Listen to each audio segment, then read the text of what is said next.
Welcome back to Forgotten Hollywood, the channel where I take you back in time to show you the movies, shows, and actors that have faded over the years.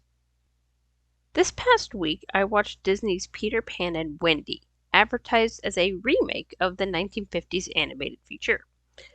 My question is, how? How is this classified as a remake? I did an entire video on what a remake is. See the link below in the description. This movie doesn't have the same plot, title, backstory. It hardly even counts as having the same characters. People say this is a reimagining, but that's just a fancy way of saying adaptation. I mean, they both have stories about characters named Peter Pan, both have pirates, both fairies, and children flying to Neverland. There isn't much else that carries over. Now, I could spend a long time going over all the creative differences from other versions, such as the race swapping and making half the Lost Boys into girls. Not just two, half. But I think there are some other things in the film that not only negatively affect this version of Peter Pan, but nearly all of the live-action remakes. Just so you know, I will be giving details about Peter Pan and Wendy along with a few other remakes. So just fair warning if you don't like spoilers and haven't watched many of the recent Disney films. The first thing I want to address is the treatment of the villain. This iteration of Hook was more sympathetic than this iteration of Pan, who came across as creepy at times. Here, Hook was just a sad little boy who missed his mother, turned bitter over the years of being trapped in the seas around Neverland. By the end, I was almost rooting for him to win. I know Jude Law got a lot of backlash for his casting, including one article I saw a long time ago that argued he was too good looking to play Captain Hook. But he did the best job possible for the role as it was written. And that's probably why I was able to connect with and sympathize with him more than any of the other characters. A close second being Tiger Lily, who seemed to be the real hero of Neverland. Really liked her. And, of course, Disney is no stranger to the sympathetic villain.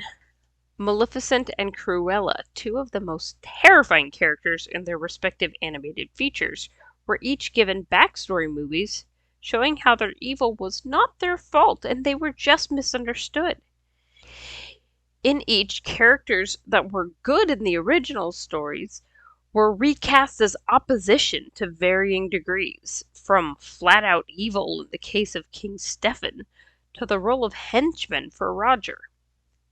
Even villains that were probably not meant to be sympathetic had their moments, such as Lady Tremaine's sad life story in the remake of Cinderella, and Gaston trying to prove himself to Maurice in the live-action Beauty and the Beast. In the words of TV's Dr. Loveless from the Wild Wild West, bad boys must stay bad. The other issue with Peter Pan and Wendy was the target audience, namely the fact they didn't seem to have one. I couldn't tell if the movie was meant for kids or adults. In one scene, you see the dark image of a fairy skeleton displayed in Hook's office like a hunting trophy. In the very next scene, you have Looney Tunes level humor when Peter trips a pirate and he rolls down a rock, knocking his fellow pirates into the water like a bowling ball hitting a strike. Classic Disney moment, but this movie isn't even close to classic Disney in tone. Peter Pan and Wendy is only the latest in the adult remakes, and they are adult remakes. These movies are made for people like me, people who grew up with the classic Disney characters and are now adults. These movies are not made for kids. They are not meant to introduce classic characters to the next generation. We still have the animated versions for that. No, the whole point of these movies is for grown Disney fans to have a bit of nostalgia without having to deal with a children's movie. Look at any of the remakes and you will find themes and images that have to be explained to children, such as the plague mask in Beauty and the Beast. The first of these isn't even recent. I was about 8 when I saw the first live-action Disney remake, The Jungle Book. The scene that most clearly stands out in my mind is the one where a British officer is telling Mowgli about his favorite weapon, a blade that splits so you can disembowel your opponent. The point of the scene was for Mowgli to question hunting for sport, as he only understood hunting for food, and to show how evil the bad guy is because he is not only willing to kill, but he enjoys it.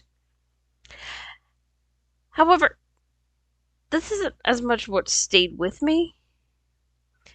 I was a 3rd grader learning what disemboweling was. Why? Because it was in a Disney movie. This was the 90s and already the shift was happening. It's not just live action films. I remember being surprised about how graphic Clayton's death was in the animated Tarzan. At least Gaston just fell off the roof. With Clayton, yikes. Go forward 10 years from that, and you have Princess and the Frog. Now, I love the movie for its message. I love Tiana as a relatable, hardworking girl with a dream. You know what I don't love? Demonic activity. The Shadow Man is literally working with demons that drag him to hell at the end of the film. On screen, no less. On top of that, one of the heroes is a character who dresses in white, uses light to fight the darkness, has a gospel-style song, and is the voodoo queen of the bayou with a pet snake. It may not matter much to everyone, but I don't like mixing opposing religions. Everything about this character relates to Christian imagery and tone, even the snake, but not in the right way. Then they made her a voodoo queen. It's so confusing. Worse, they piggyback this onto the first Black Princess, all but guaranteeing a big audience. Such a shame. Back in the day, Walt knew how to make a family movie. He would keep things child-friendly with a few moments here and there to keep older audiences entertained. After his death, this trend continued, but the jokes became more adult as time went on.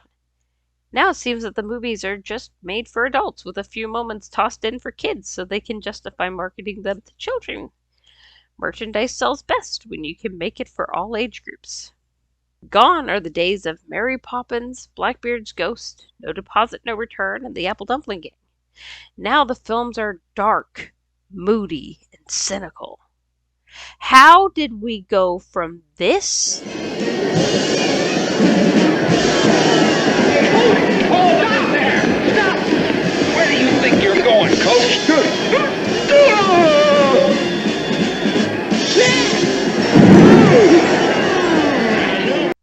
To this. I'm Peter Pan. I don't ever need help. You have a magical fairy that makes you fly.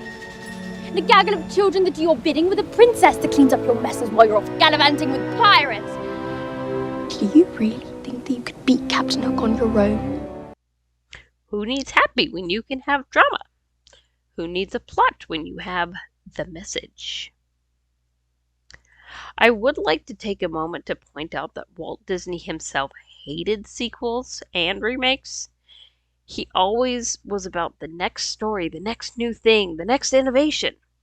He produced around 90 films during his career, not counting shorts or television.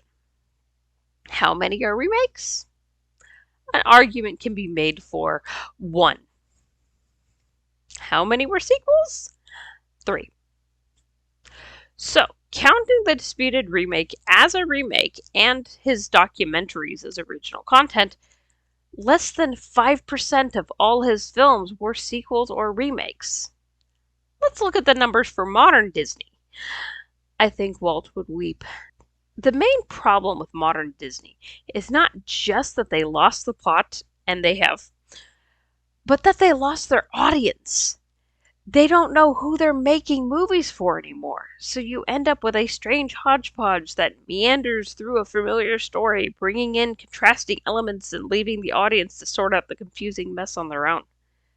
Does that mean I hate all the remakes? No. I actually enjoyed Cinderella, but that's a long story for another video. The point is that these live action remakes, love them or hate them, are not children's movies. They're not what Walt dreamed up, not even close. They are adult fairy tales aimed at people who never wanted to grow up. Thanks for watching. This week, my husband is taking me to see the newest remake, The Little Mermaid. Proof that he loves me. Keep an eye out for my take on it this weekend. Don't forget to like and subscribe, and click the bell for notifications. Let me know in the comments if there's another movie or series you think I should check out, and I will catch up with you next time.